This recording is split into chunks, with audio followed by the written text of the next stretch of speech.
Hey, this is Meloriota Lucy, and you're listening to the Rough Concept Podcast.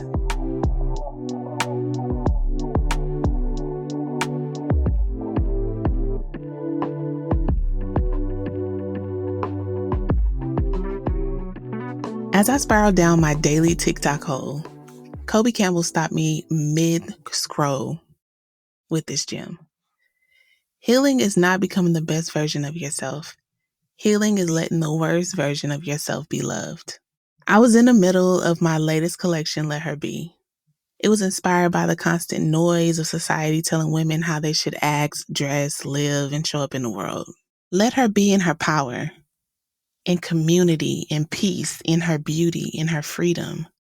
I was trying to find the right words to describe my experience and journey as a woman who was constantly trying to be all things to all people, all at once. I'm not perfect, but what I do know is letting go of the shame of having made mistakes or being imperfect allows me to be free. It frees me up to just live in the moment without worrying about what people think of me. It's a collection that is meant to be for us to be in solidarity with one another as we seek freedom from the confines of what society tells us we should do and be. It's a collection that celebrates our flaws and differences because those are what makes us beautiful as people. And it's a collection that encourages women to love themselves, all of themselves, right? No matter how many times we fall down and stumble along the way. So when I saw this post, I was in a season of overanalyzing everything in terms of my healing journey, feeling as if I needed to get to the end of this, to change, to be the best version of myself. Kobe's voice was what I needed to hear in that moment, and is the reason that I created In Her Healing. We are ever changing, evolving, learning, adapting, which means this healing thing is constant, and that's okay. What I know now is the grace and love that I need to give myself on this journey, loving every part of myself, regardless of expectations. This is how I take this journey, but what I love about the creative process is that it's not the same for all of us. Take a listen and learn how this creative navigates their process. My name is Sylvia. I'm better known as ViaCalligraphy. I've been a calligrapher for 7 years now, and I think that's how long we've known each other.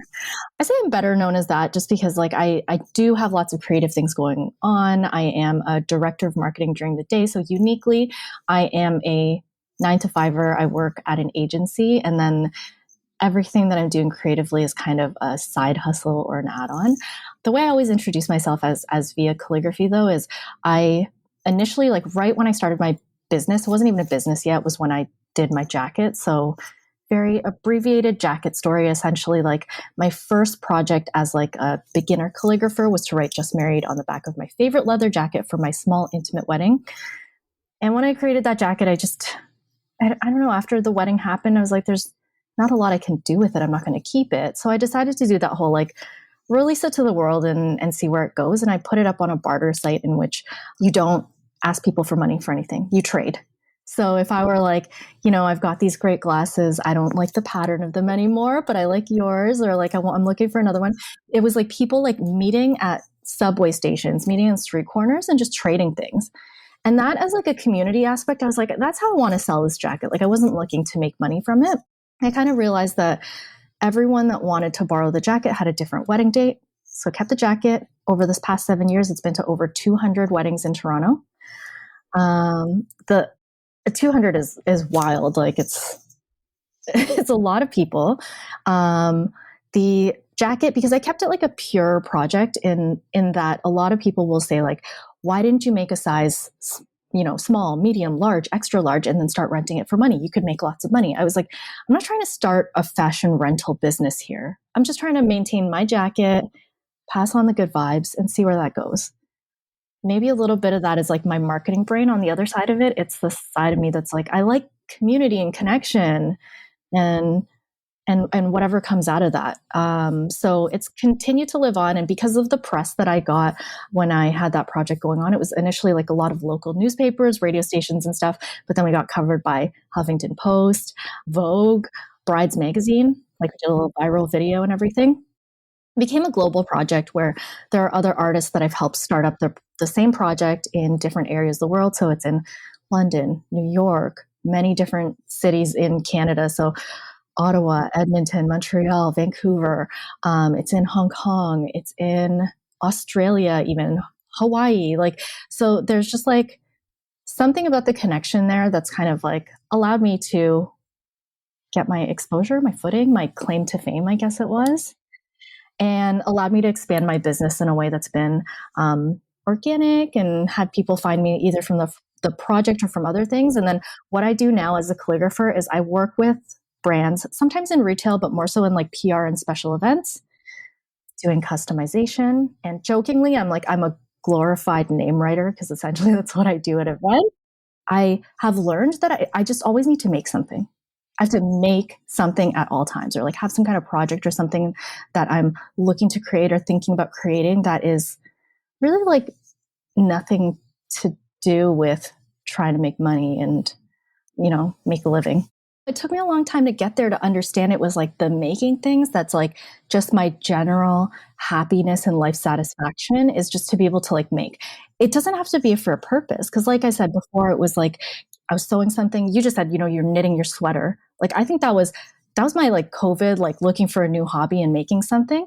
I just learned to knit with the most like absurd project ever. Biggest project. It cost me like $400 or $500 in materials. I was just like, I'm doing this. I'm going to learn. I'm going to watch every tutorial. I think it's like the act of like very slowly making something with your hands, like doing something for a craft and like really getting into the process and like learning the ins and outs of it. Like I on the very specific like brush calligraphy side of things, like I teach a beginner brush lettering class, right? And during it, like I'll have like my tools and I'm like, guys, like I like to use like brush pens. Reason being, I like the simplicity of it. I do a lot of on-site and stuff like that. I just need something that's like ready to go. But I always mention to everyone that like, if you're not interested in that particular tool, the other thing you can get into is pointed pens. And the reason I like get into that is like the craft of it is I'm like, if you're the type of person that wants to learn something, that you want to take an ink that you buy from a bottle, but you have to dilute it a certain amount and fill it into another bottle or into a pen or dip it or see the viscosity of it, or like certain kinds of paper. Like if you just like use normal paper, it bleeds all over the place. If you use too toothy of a watercolor paper, it's like splattering because it's like catching on the grain. But if you like that kind of part of the craft of like experimenting and testing, it's not a bad thing. Like it's not a bad thing to get into. It's the finickiness that sometimes people enjoy, right? I think that my favorite parts are the risk and the trial. Like if I think back to the first kind of clothes that we would make were reconstructions. I think it's like a big thing now to do like thrift reconstructions and stuff like that and take like big band t-shirts. And so that's what I used to do like back in 2001, back 20 years ago. I think it was like, I don't know, it's the thrill of it. Like I was just happy to like barely even like chalk outline anything and just like cut. And I know like I'm a big like measure twice, cut once, but like the thrill of the cut and the getting everything in place and the risk of like not having or having the perfect amount of materials and everything, the risk was my favorite because I think the risk of error puts you into places where you end up trying new processes. You end up like putting in like new mixes of fabrics. You end up like trying out paneling and stuff. The risk of error of knitting is like, well, I guess I'm going to have to like undo the stitches and then very carefully like find where the needles have to go back into to redo it, right? And in like every mistake you can make, there's something to be learned about the process or what you can do either to fix it or to say like, I just like wasted something, where often the risk is low enough. I mean, when we talk about paper wise, I mean, we waste a few sheets of paper and a bit of ink when you're making mistakes, but like the stakes being like a bit more material, having to invest in a few other things. Like I love the risk factor because I think that's where truly creative things start to happen, because you might have had an original plan and the end result might not be what it looks like, what you thought exactly it was going to look like. In getting there, you also have to like, I feel like psychologically sometimes I have to like talk myself down and be like, okay, it's going to be okay. And the thrill of that is like That's my adrenaline. To hear more from this conversation, tune into the Rough Concepts Artist Corner episode this Friday. You know that you're a masterpiece, right? I believe that a self-portrait is one of the most intimate ways to self-reflect. I've done it a few times. You have to unveil every curve of your profile and discover what you love about your appearance, what you're insecure about. It's a process of self-love and discovery. I've done it a few times over the years, and it prompts me to truly see myself. I invite you to create your own self-portrait this week. It can include words, objects that speak for you and what's true to you. Share it with me. I cannot wait to see. Thank you so much for joining me. I hope that today's discussion sparked your creativity and inspired you to embrace your unique journey. Don't forget to share your thoughts, stories, and creations with me using today's creative prompt from the episode. Be sure to subscribe so you don't miss out on any future episodes. Leave a review, and let's continue to support and inspire one another on this incredible journey. Until next time, keep creating.